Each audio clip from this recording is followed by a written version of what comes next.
I work alongside people who speak with a mouth full of scriptures, but seem to carry a heart full of hate,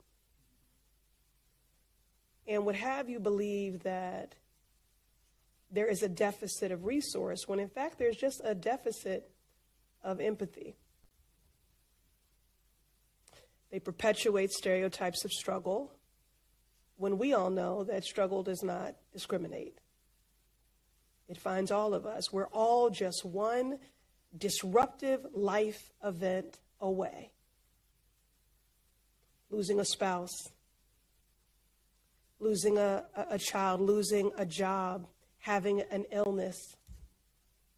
One disruptive life event away. Poverty and struggle are not moral failings. They are not character flaws. The flaws are that we have systems that are broken and lawmakers that do not see themselves in their neighbors. They don't see the humanity of their neighbors. So I thank you all so much for being here. I look forward to a day where you do not have to relive the hardest moments of your life in order to compel action from your government. This is, Coretta Scott King said, starving a child is violence. Contempt for the working man and woman is violence. This is violence. It's policy violence. It's policy negligence. This is not harm that is naturally occurring. It is man-made, manufactured. So I thank you all for being here, for turning your pain into purpose. And we will certainly amplify your stories in the hopes that our colleagues will have an epiphany, having heard about your lived experiences. Because I just don't think that they get it. I don't think they know what they're doing. And if they do, they must be more concerned with keeping a job than doing the one they were sent here to do for the people and communities that entrusted them. I just was wondering if any of you would be willing to speak to the stereotypes that continue to be perpetuated about who relies on SNAP, who are the Medicaid recipients, who benefits from the subsidies of the Affordable Care Act. If any of you would just be willing to speak to that and just head on to tackle these stereotypes. Yes. Is it on? My light doesn't turn red. Is this on? Yes. I feel like I can speak to the stereotypes for who relies on the Affordable Care Act subsidies. I'm a person who's been a rule follower my whole life. I was that good girl who just did everything the way I was supposed to do it. And as you said, I'm sorry, it takes one event that took away more than half of our family income and left me with these 3 little children. Thank you.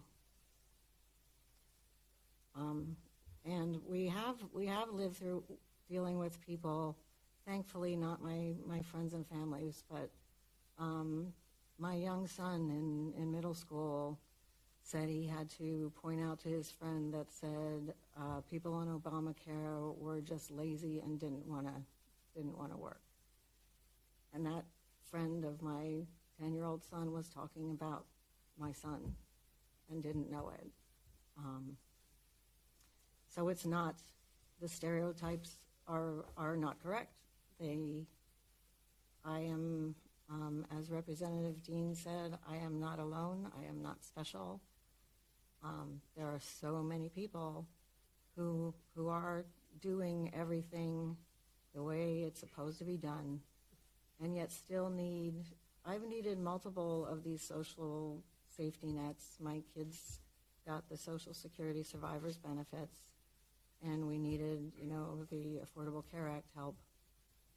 And I'm a professional. I don't flip burgers, that term they like to always say, but it's still not enough.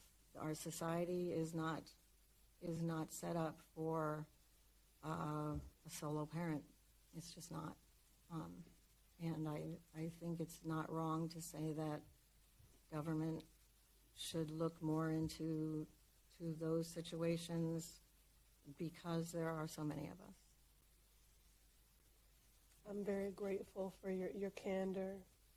And again, I'm so sorry that you have to relive the hardest times in your life to compel action from the government to meet your most basic needs, which in my opinion are a human right.